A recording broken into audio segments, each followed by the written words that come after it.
अस्सलाम वालेकुम बच्चों, कैसे हैं आप सब लोग। उम्मीद करती हूँ ठीक ठाक होंगे और खैर खैरियत से होंगे। मेरा नाम है रिदा अहमद और आप मेरे साथ उर्दू पढ़ते हैं। तो बच्चों, आज हम आगाज करने लगे हैं आपकी किताब के सबक नंबर 15 का, जो कि एक नज्म है माँ के ख्वाब के बारे में।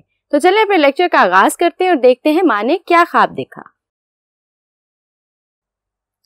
तो बच्चों, हम आगाज करने लगे हैं आपकी किताब के सबक नंबर 15 का, जो कि एक बहुत ही प्यारी नज्म है और उसका उन्वान क्या है, माँ का ख्वाब। यानी कि माँ ने कोई ख्वाब देखा है जिसके बारे में वो तफसील से बयान करेंगी और हम उनको एक नज्म में पढ़ेंगे। तो बच्चों, किसी भी नज्म को शुरू करने से पहले हम क्या देखते हैं? बिल्कुल ठीक, हम देखते हैं शायर का नाम। तो चलें एक दफा शायर के नाम को देखते हैं। डॉक्टर इलामा मोहम्मद इकबाल। तो बच्चों, डॉक्टर इलामा मोहम्मद इकबाल तो हमारे कौमी शायर भी हैं और शायर मशरिक भी हैं। तो यानी कि इलामा इकबाल की नज़में बच्चों के लिए भी हैं, बड़ों के लिए भी हैं और नौजवानों के लिए भी हैं। तो बच्चों, चलिए अपनी नज़म का आगाज करते हैं और पढ़ते हैं अपने पहले बंद को। तो चलें बच्चों, पढ़ते हैं अपनी नज़म के पहले बंद को और देखते हैं माँ ने क्या ख्वाब देखा और वो क्या बयान करती हैं। मैं सोई जो एक शब तो देखा ये ख्वाब बढ़ा और जिससे मेरा इस्तराब। यानी कि जब मैं एक रात सोई तो मैंने ख्वाब देखा जिससे मेरी बेचैनी बहुत बढ़ गई। आगे पढ़ते हैं बच्चों। ये देखा कि मैं जा रही हूँ कहीं, अंधेरा है और राह मिलती नहीं। यानी कि उन्होंने ख्वाब में देखा कि मैं कहीं जा रही हूँ और मुझे रास्ता नहीं मिलता। तो बच्चों, तशरीह के अहम नकात को पढ़ने से पहले हम क्या करेंगे, मुश्किल अल्फाज और उनके मायनी को देख लेंगे ताकि जब हम तशरीह करें तो हमें मुश्किल पेश ना आए। तो चलिए बच्चों, देखते हैं अपना पहला लफ्ज शब। बच्चों, शब कहते हैं रात को। जिस वक्त आप आसमान पे सितारे और चांद देखते हैं उस वक्त को हम शब कहते हैं। आगे बढ़ते हैं। इस्तराब। बच्चों, इस्तराब कहते हैं बेचैनी के आलम को, यानी ऐसी कैफियत जिसमें आपको कुछ समझ ना आए और आप बहुत परेशान हो। तो इस्तराब का क्या मानी होगा, बेचैनी। चले आगे बढ़ते हैं। राह। बच्चों, राह कहते हैं रास्ते को, यानी कि माँ इतनी परेशान थी कि उनको रास्ता नहीं मिल रहा था क्योंकि रात बहुत अंधेरी थी। तो बच्चों, ये तो थे आपके बंद नंबर 1 के मुश्किल अल्फाज और उनके मायनी। तो चले बढ़ते हैं तशरीह के अहम नकात की तरफ और उनको पढ़ते हैं। माँ ने ख्वाब देखा। तो बच्चों, आपकी नज़म का उन्वान भी क्या है, माँ का ख्वाब। यानी कोई माँ है जिन्होंने ख्वाब देखा है, जिसमें शायर अब माँ के पूरे ख्वाब के बारे में बयान करेंगे। और माँ ने ख्वाब क्या देखा, आगाज कहाँ से हुआ कि माँ ने ख्वाब में देखा कि मैं कहीं जा रही हूँ और मुझे रास्ता नहीं मिलता और रात बहुत अंधेरी है और वो बहुत बेचैन है, घबराई हुई है। आगे पढ़ते हैं बच्चों। देखा कि कहीं जा रही हूँ और राह नहीं मिलती। यानी बच्चों, कभी भी आप भी कहीं घर से स्कूल या स्कूल से घर आए और अगर आप रास्ता भूल जाएं तो बेचैनी होती है ना, घबराहट होती है।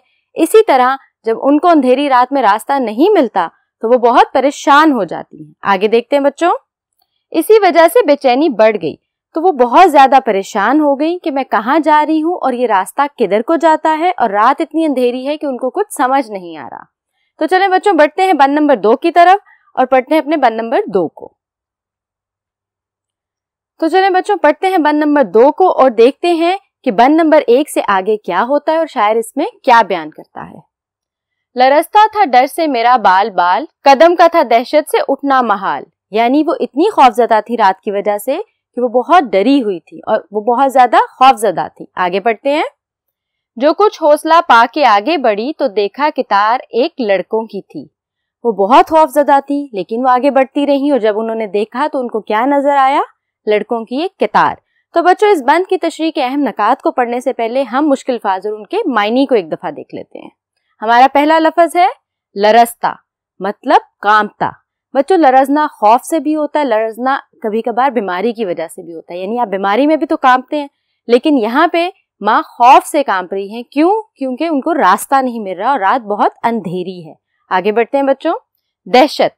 दहशत कहते हैं खौफ से। अब वो क्या कहती है, खौफ से मेरी पूरे जिस्म का बाल बाल खड़ा है, यानी उनको इतना खौफ आ रहा है कि जिसे बच्चों हम रोंगटे खड़ा होना भी कहते हैं। आगे बढ़ते हैं। हौसला। बच्चों, हौसला मतलब हिम्मत, यानी कि वो हौसले से आगे बढ़ती हैं कि चलो देखती हूँ आगे क्या है, ये रास्ता कहाँ से मिलता है। आगे देखते हैं बच्चों। कतार। कतार कहते हैं बच्चों लाइन को, यानी आप भी स्कूल जाते हैं तो आपके उस्ताजा भी आपको कहते हैं ना कतार में खड़े हो जाओ, यानी एक लाइन बनाओ। आपके सारे दोस्त आपके पीछे पीछे पीछे लाइन में खड़े होते जाते हैं और कतार हमेशा सीधी होनी चाहिए। तो कतार का मतलब होता है लाइन। तो माँ ने ख्वाब में क्या देखा था कि उनको एक लड़कों की कतार नजर आती है। तो चलें बच्चों, अब बढ़ते हैं तशरीह के अहम नकात की तरफ और उनको पढ़ते हैं। खौफजदा होकर कांपना। جب وہ اندھیری رات میں راستہ نہیں ملتا تو وہ خوف زدہ ہو کر کانپنے لگ جاتی ہیں، یعنی ان کا جسم خوف سے کانپتا ہے، وہ بہت زیادہ ڈر جاتی ہیں۔ آگے پڑھتے ہیں۔ تھوڑا حوصلہ کر کے آگے بڑھی تو ایک قطار دیکھی۔ بچوں جب بندہ کہیں گم جاتا ہے اور کہیں کھو جاتا ہے تو حوصلہ بچوں خود ہی کرنا پڑتا ہے۔ جب وہ اللہ کی مدد سے تھوڑا سا حوصلہ کرتی ہیں اور آگے بڑھتی ہیں تو وہ کیا دیکھتی ہیں کہ ایک قطار ہے، ایک لائن ہے جس میں بہت سارے لڑکے ہیں، اور ان کو دیکھ کے وہ بہت زیادہ حیرت انگیز بھی ہو جاتی ہیں کہ یہ لڑکے کیوں یہاں کھڑے ہیں اور یہ قطار کدھر کو جا رہی ہے۔ تو چلیں بچوں پڑھتے ہیں اپنے بند نمبر 3 کو اور دیکھتے ہیں آگے کیا ہوتا ہے۔ تو چلیں بچوں پڑھتے ہیں بند نمبر 3 کو اور دیکھتے ہیں کہ ماں نے جب لائن دیکھی، قطار دیکھی، تو اس کے بعد کیا ہوا۔ زمرد سی پوشاک پہنے ہوئے، دیے سب کے ہاتھوں میں جلتے ہوئے، وہ چپ چاپ تھے آگے پیچھے رواں، خدا جانے جانا تھا ان کو کہاں۔ یعنی وہ سارے لڑکے جو ایک قطار میں کھڑے تھے، انہوں نے ہرے رنگ کی چادریں یعنی پوشاک اوڑی ہوئی تھی اور ان سب کے ہاتھ میں دیے تھے۔ اب انہوں نے کہاں جانا تھا یہ کسی کو نہیں پتا تھا۔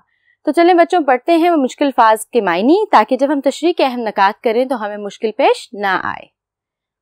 زمرد مطلب سبز رنگ، ہرے رنگ کی، زمرد کی پوشاک یعنی سبز رنگ کی چادریں۔ آگے بڑھتے ہیں بچوں، پوشاک، پوشاک کہتے ہیں چادر کو۔ آگے بڑھتے ہیں، رواں، بچوں رواں کا مطلب ہوتا ہے بہنا یا چلنا، پانی کا رواں ہونا۔ اسی طرح وہ لائن، وہ قطار رواں تھی، یعنی وہ آہستہ آہستہ آہستہ آہستہ چل رہے تھے، رواں تھے، رکے نہیں ہوئے تھے، کھڑے نہیں تھے۔ تو بچوں یہ تو تھے آپ کے بند نمبر 3 کے مشکل الفاظ اور ان کے معنی، اور اب ہم پڑھتے ہیں تشریح کے اہم نکات کو۔ زمرد کی پوشاک اور ہاتھوں میں دیے۔ اب جب ماں نے لائن دیکھی یعنی کہ قطار دیکھی تو کیا دیکھتی ہیں وہ کہ زمرد کی پوشاک اوڑے یعنی سبز رنگ کی چادریں اوڑے بہت سارے لڑکے کھڑے ہیں اور ان کے ہاتھ میں کیا ہیں؟ دیے۔ بچے دیا کیا ہوتا ہے؟ پہلے زمانوں میں جب لائٹ نہیں ہوتی تھی، الیکٹرسٹی نہیں ہوتی تھی، تو لوگ دیے جلاتے تھے۔ بچوں مٹی کی چھوٹی سی پلیٹ کی طرح کا ہوتا ہے اور اس کے اندر روئی رکھ کے اور تیل ڈال کے آگ لگائی جاتی تاکہ روشنی ہو سکے۔ تو ان کے ہاتھ میں دیے تھے۔ آگے بڑھتے ہیں بچوں، چپ چاپ چلتے جا رہے تھے۔ اب ان کے ہاتھ میں دیے تھے اور سبز رنگ کی انہوں نے چادریں اوڑی ہوئی تھی اور ایک قطار میں وہ چپ چاپ چلتے جا رہے تھے، یعنی رکے نہیں ہوئے تھے لیکن چونٹی کی رفتار سے چلتے جا رہے تھے آہستہ آہستہ۔ اب وہ کہاں جا رہے تھے یہ کسی کو نہیں پتا تھا۔ بچوں یہاں پہ ختم ہوتا ہے آپ کا بند نمبر 3۔ آپ کی نظم ابھی مکمل نہیں ہوئی، ابھی بہت سے بند باقی ہیں اور ابھی تو ہماری کہانی بھی باقی ہے کہ اس کے بعد کیا ہوتا ہے اور ماں نے کیا خواب دیکھا تھا۔ تو بچوں مجھے دیں اجازت، حاضر ہوں گی اگلے لیکچر میں، تب تک کے لیے اللہ حافظ۔